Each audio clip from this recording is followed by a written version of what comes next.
Welcome to the Prepped and Polished podcast, the podcast that empowers you to take control of your education, featuring weekly interviews with influencers in the world of education, as well as tutoring tips, lessons, and updates. And now, here's your host, Alexis Avila. Hey everyone, this is episode 207, our next tutoring tips episode. It's Alexis Avila, your host.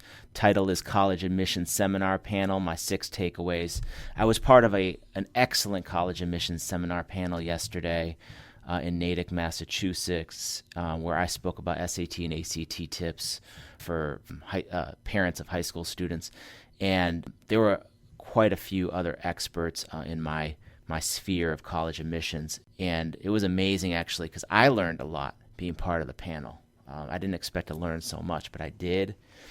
And I felt like everybody in the panel had good chemistry. Everybody seemed to be on the same page. We just wanted to lessen the anxiety that parents and students feel.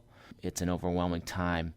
And I want to give a shout out. There was some amazing panelists. There's Catherine Steviator, who's founder of Gap Year Solutions. She spoke. There was Joy Denemy of College Trips and Tips. Lisa Rubin Johnson of In Admissions was there to talk about college admissions. Author Terry Clark was there hosting. She's amazing, just a wealth of information. Terry Green Clark, look her up and get her book. And my friend Greg Cohen was there of Campus Bound talking about financial aid, and Sherry Becker was talking about college essays, and she's amazing. There was a lot that I learned, but the 6 takeaways that I kind of got out of this college admissions seminar panel, you weren't there, I'm assuming, if you're listening to this, so I'm just going to give you the things that just kind of, made me kind of raise my eyebrows a little bit more than the other tips. So let's get right to it. The 6 takeaways. The first one was don't listen to all the hype. All right, everybody's stressed because they are looking over their shoulder and they're not allowing their student to run their own race. So you hear, from your, even in the supermarket, you're hearing the parents over your shoulder talk about their kids getting accepted into great schools or whatever, and it's making you feel bad about yourself. It's making you feel like maybe you should be doing more. So it's everywhere. It's our peer groups. It's the parents who are, basically just so chatty, one-upping and talking. Also, you're hearing it from if you're a teen, you're hearing it from your friends. Your friends are getting, really good SAT scores, so you're getting kind of worried about your own trajectory, prepping for the SAT, ACT. The bottom line is I'm going to say it again, you want to run your own race. Not everybody's going to get into Harvard. Not everybody's going to get into, BC. But there's 20,000 colleges. Probably fewer than that.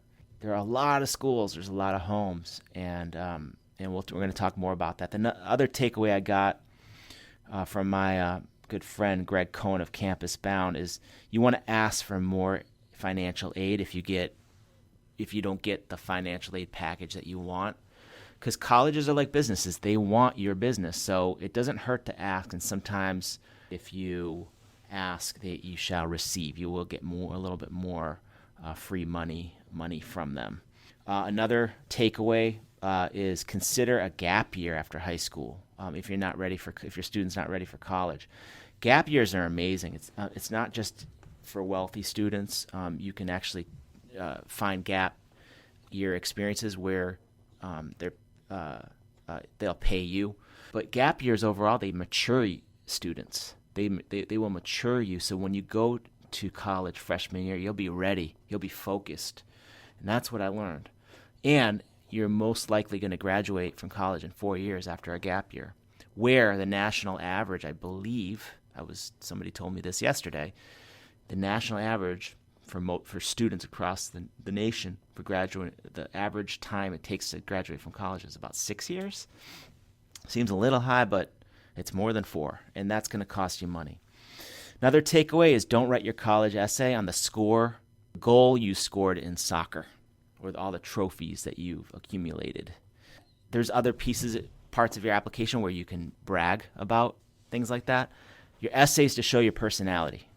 Basically, that's what Sherry said yesterday. Show your personality, show that your sense of humor, show that you have emotions, show that be yourself, but don't brag. Like, show, don't tell. Another takeaway is find the best fit school for your child. So it's kind of rehashing the first point, but if you go to episode number 66, I spoke to Frank Bruni, New York Times best-selling author and CNN columnist, speaker, Frank Bruni, and he said like basically it doesn't matter. It's not so much like the brand name school that you get into. It's what you do while you're in a good school. So you don't have to get into Harvard. You can be, a bad human being coming out of Harvard, not happy, not successful.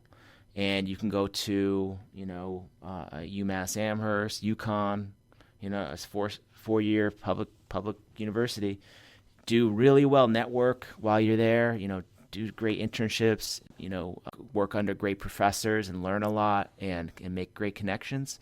And you'll make those connections and you'll succeed in life, and it's proven that you'll be happier if you utilize your time well while you're in a college versus be so preoccupied with getting into a brand name school. So find the best fit for you. The last tip is just a very basic tip. There was actually a mom who was very stressed, and she was just so honest. I almost wanted to give her a hug, but she was like, look, how do I not feel overwhelmed from this whole process? I feel so overwhelmed. And, Terry Green Clark basically said, look, breathe, take deep breaths, try to slow down a little bit and laugh more than cry. All right. This is not, the end of the world. We're talking about getting into colleges here. I've been doing this for many, many years. I'm not going to say how many. All students are going to do well if you put your best foot forward. Run your own race. Those are the 6 tips, 6 takeaways I got from this college admissions seminar panel. And be on the lookout for our next podcast, episode 208. It will be my next interview with an educational expert. And remember to access all of our podcast episodes. Go to preppedandpolished.com/podcast. Thanks for joining us on the Prepped and Polished podcast. Now go out there and take control of your education. You've been listening to the Prepped and Polished podcast. For more information, check out preppedandpolished.com. Also, you can follow us on Facebook and Twitter. Thanks for listening. Class dismissed.